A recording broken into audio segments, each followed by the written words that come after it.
కేంద్రం ఇచ్చే సాయం కాకుండా రైతులకు పెట్టుబడి సాయం 20,000 రూపాయలు ఇస్తామని చెప్పి ఓట్లు వేయించుకున్నారు నారా చంద్రబాబు నాయుడు. ఇవాళ రైతు పెట్టుబడి సాయం 1 రూపాయి కూడా అందక విలవిలలాడుతున్నారు. గిట్టుబాటు ధర లేక పంటను తెగనమ్ముకుంటూ ఆక్రోశిస్తున్నారు. వ్యవసాయం దండగా అని తాను నమ్మిన సిద్ధాంతాన్ని చేసి చూపిస్తున్నాడు చంద్రబాబు. రైతు సంక్షేమమే ధ్యేయంగా రైతుకు అండగా ఉండేందుకు రేపు పోరుబాట పడుతున్నాం మేరుగు నాగార్జున. ప్రజలకు అన్నం పెట్టే రైతు సుభిక్షంగా ఉంటే ఆ రాష్ట్రం సుభిక్షంగా ఉంటుందని గొప్ప పరిపాలన చేసినటువంటి మహనీయుడు డాక్టర్ రాజశేఖర రెడ్డి గారు. మా నాయకుడు జగన్మోహన్ రెడ్డి గారు రైతు బాగుండాలని ఒక గొప్ప ఆలోచనతో ముందుగా వ్యవసాయ తరుణంలో 12,500 రూపాయలు ఇస్తారని చెప్పి 13,500 రూపాయలు ఇచ్చి వ్యవసాయ తరుణంలో రైతును సమాయత్తం చేస్తే అప్పుడు మీరేమన్నారు? లేదు లేదు లేదు జగన్ ఇస్తుంది 7,500, 6,000 రూపాయలు కేంద్ర ప్రభుత్వం ఇస్తుంది అన్నారు.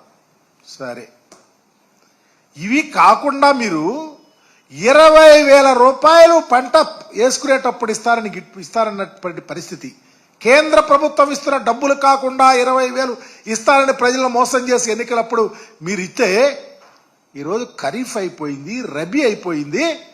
ఒక్క రైతు అకౌంట్లో పైసా వేయిపోతే గిలగిల్లాడిపోతా ఉంటే రైతు సంక్షేమానికి పెద్దపీట వేసినట్ట, వ్యవసాయం దండగాని చెప్పిన మీ మాటను నిలబెట్టుకున్నట్ట సమాధానం చెప్పమని అడుగుతా ఉన్నాం.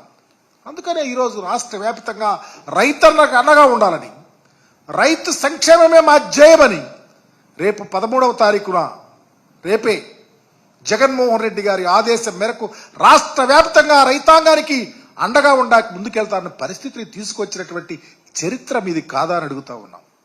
పాపం పండిన పంటకు గిట్టుబాటు ధర లేదు, కొనే నాదుడు లేడు. మేము 2,000 రూపాయలకి 75 కేజీలు బస్తా కొంటే ఈరోజు 1,300 కొని దళారులు కొంటున్నారు. రైతు విలవిల్లాడతారు. నేను ఇప్పుడే వెళ్ళొచ్చా రేపల్లి నియోజకవర్గంలో రైతుల దగ్గరికి వెళ్తే అయా దేవుడయ్యా జగన్మోహన్ రెడ్డి గారు చెప్తా ఉన్నారు. జగన్మోహన్ రెడ్డి గారి పరిపాలనకు మీ పరిపాలనకు నక్కకి నాగలోకానికి తేడా ఉందని మీకు తెలియపరుస్తా ఉన్నాం రైతు విషయంలో.